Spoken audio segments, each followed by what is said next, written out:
French polishing is a very difficult process, and it's something that really needs to be learnt over a long period of time. But I'll go through some of the basics for you now.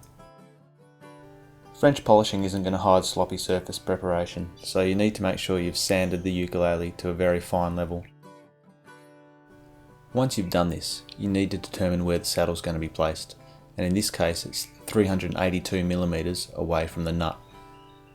I'm going to apply the French polish before I've attached the saddle, which means I need to mask the area where the saddle is going to be placed. And I'll do this by using some low-tack masking tape and a scalpel to mark around the edges of my saddle. Then I'll place the masking tape down on the area where the saddle is going to be. Before you start your French polishing, you need to create your own rubber. And this is made by getting some fine weave cotton cloth, cut into a square, and putting some wadding in the centre of it and wrapping it up. You will need shellac flakes, denatured alcohol, linseed oil, some jars, some syringes, and in some cases brushes and some rubber gloves. I've dissolved my shellac in what's known as a 2-pound cut, and I prepare myself with 3 syringes, one of the solution of the shellac, one of the alcohol, and one of the linseed oil. I'll initially charge my rubber by using equal amounts of the solution of shellac and alcohol.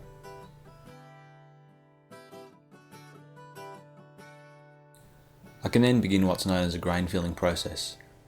This is required to fill all the little pores in the grain to make sure you can get a mirror finish at the end.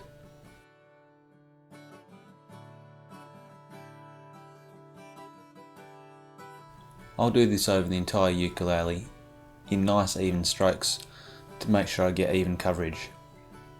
I'll do about 5 layers of shellac on top of each other, and hopefully this will be enough to fill the pores.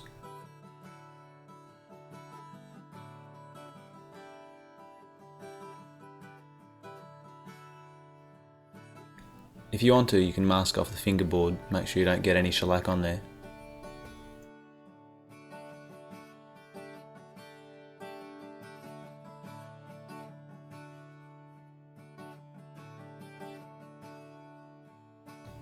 When you're finished with this stage of the process, keep the rubber in a jar or sealed container for the next stage of French polishing.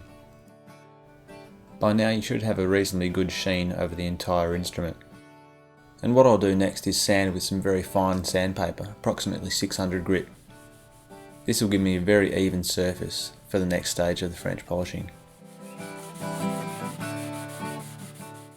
You need to constantly check your sandpaper to make sure there's no build-up of shellac which can damage the surface.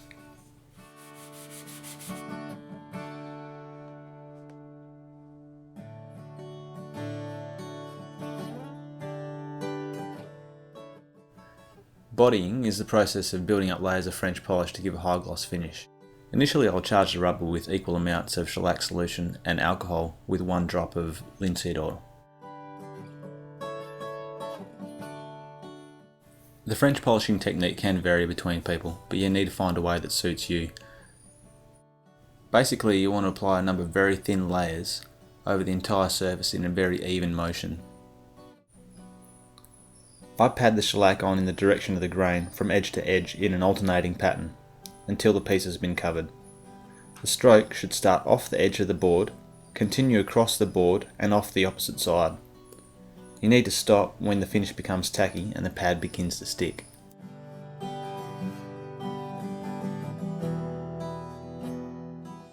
You need to have ample light to see that you're applying the shellac correctly, and you need to get yourself comfortable because you'll be here for a while.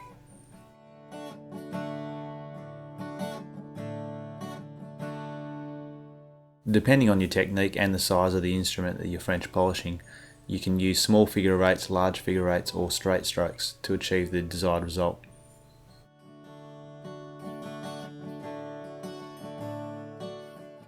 As you body up your instrument and add more and more layers, you'll thin down the shellac solution until you're using mostly alcohol. Hopefully if you've applied some of these techniques and done some practicing, you'll get a nice mirror finish on your instrument.